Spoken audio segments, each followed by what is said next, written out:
እድሜ ጠገቧ አዲስ አበባ በርካታ ዘመን ተሻጋሪ ቅርሶችን በጉያዋ የያዘች ታሪከ ብዙ ከተማ ናት። ታሪኳ በዓለም መድረክ የናኘ የቀደሙ ጣሊያኖች፣ አርመኖች፣ ግሪኮች፣ አረቦችና የሌሎች ሀገራት ዜጎች ለዘመናት መኖሪያቸው ያደረጓትና ስለ እርሷም ብዙ ያሉላት ከተማም ነች። የነገስታት መናገሻ፣ የኢትዮጵያውያን መዲና፣ የበርካታ ዓለም አቀፍና አህጉር አቀፍ ተቋማት እንዲሁም የበርካታ ኤምባሲዎች መቀመጫ የሆነችው አዲስ አበባ በርካታ ቅርሶችንም በጉያዋ አቅፋለች። ዘመናትን የተሻገሩት እነዚህ ቅርሶቿ ለበርካታ ዓመታት ተገቢውን ክብካቤና ትኩረት ሳያገኙ ቆይተዋል። ገሚሶቹ አስተዋሽ አጥተው ሲስተዋሉ፣ ሌሎቹ ደግሞ ከእነርሱ የሚፈለገውን አገልግሎት መስጠት ተስኗቸው ቆይተዋል። ባለፉት ጥቂት ዓመታት የአዲስ አበባ ከተማ አስተዳደር እነዚህን አስተዋሽ ያጡ ልማትም ርቋቸው የቆዩ ታሪካዊ ቅርሶች አስፈላጊው ክብካቤና ትኩረት እንዲያገኙ በማድረግ ከተማዋ ከቅርሶቹ ተገቢውን ጥቅምና ገቢ እንድታገኝ በርካታ ስራዎችን አከናውኗል። በተለይም የኮሪደር ስራ ለእነዚህ ቅርሶች ብስራትን ይዞ የመጣ ከነበረባቸው ስጋት እንዲወጡ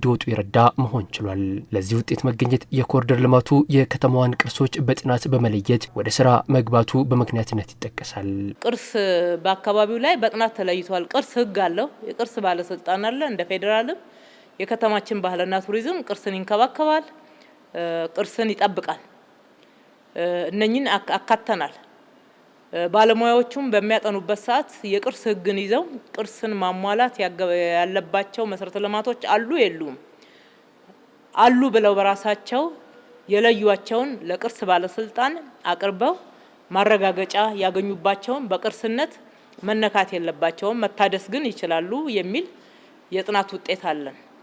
ከዚህ የተነሳ እነ ሲኒማ ኢትዮጵያን እና ሀገር ፍቅርን እነ ሲቲ ኮንቬንሽንን የነ ሀብተ ጊዮርጊስ ዲነግዴ ቤት የቀድሞ መዘጋጃ እነኚህን አይመሳሰሉትን ባሉበት ነው የምናድሰው ማለት ነው። የኢትዮጵያ ቅርስ ጥበቃ ባለስልጣን ከከተማ አስተዳደሩ ጋር በመሆን ተናቦና ተቀናጅቶ ያከናወናቸው ስራዎችም ለዚህ ውጤት የራሱን ድርሻ አበርክቷል። በተለይም ቅርሶች በጥናት እንዲለዩ ማድረግና ዘላቂ ልማት እንዲያገኙ ከማድረግ አኳያ ላቅ ያለ አስተዋጽኦ ማድረግ ችሏል።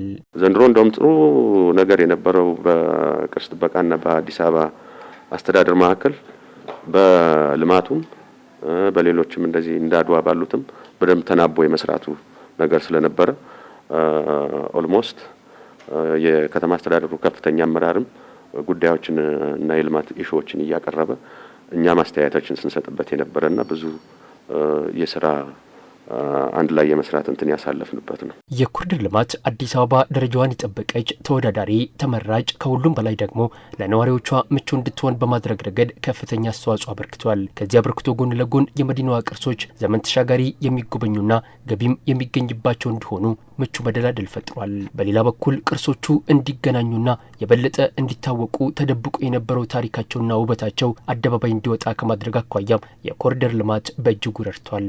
ህንጻዎች ራሱ ማናቃቸው ህንጻዎች መልካቸው ውበታቸው እንደወጣ አይተናል። እዚህ አካባቢ የአርሜኒያ ቤተክርስቲያን አለ፣ ማዶ ደግሞ የግሪክ ቤተክርስቲያን አይተናል። እና እነዚህ ሁሉ ነገሮች አዲስ አበባ እንደገና የማልማት እንደገና የመቀየር የማደስ ስራዎች ናቸው። ከተማችንን ደረጃዋን የጠበቀች ስሟን የምትመጥን ታሪካዊ የሆኑ ቅርሶቿ ታድሰው ታውቀው ጎልተው የሚጎበኙ የማድረግ እነኚህ በተለይ ፒያሳ አካባቢ የከተማዋ መቆርቆር መሰረት ከመሆኑ አንፃር በርካታ ቅርሶች አሉ። እነኚህን ቅርሶች አንዱ ከሌላው ጋራ አገናኝተን እንዲጎበኙ ካላረግን እንዲሁ ዘግተንባቸው ቅርስ አለን ብንል ትርጉም አይሰጥም፣ መታወቅ አለባቸው። ስለዚህ አድሰናቸዋል። ለምሳሌ አሁን የምንገኝበት 7 ደረጃ አካባቢ ነው፣ አንዱ ቅርሳችን ነው። እዚህ ጋር የአርመን ቤተክርስቲያን ያለው አንዱ ቅርሳችን ነው። ወደ ማዶ ስንሄድ ሲኒማ ኢትዮጵያ፣ ሲኒማ አምፔር፣ አገር ፍቅር ቲያትር፣ የመጀመሪያው ሆቴል እነ ሸዋ ሆቴልን እናገኛለን። እነ መጀመሪያው ፖስታ ቤት እናገኛለን። አድዋን ከበው ነው የሚገኙት። እነኚህ የጀግኖቻችን ሐውልቶች አሉ። እነኚህን ሁሉ በእነኚህ መሰረተ ልማቶች የማገናኘት ስራ ነው የሰራ ነውና ያምራል። በኮሪደር ልማቱ አማካኝነት የከተማዋ ታሪካዊ ቅርሶች ያገኙትን ትኩረት በከተማዋ የኮሪደር ልማት በደረሰባቸው አካባቢዎች ዞር ዞር ብሎ መመልከት በቂ ይመስላል። እድሉን አግኝተው ከሌሎች ከተሞች እየመጡ የጎበኙ ዜጎችም ይህንኑ ምስክርነት ሲሰጡ ይሰማል። አዲስ አበባ ስሟንና ግብሯን ለማጣጣም እየተጋች ያለች፣ ታሪካዊ ቅርሶቿን ከዘመናዊነት ጋር በልኩ አጣጥማ እየሄደች ያለች ከተማ መሆኗን አዲስ አበባ እንደ ስሟ እያበበች ያለች ከተማ ነች።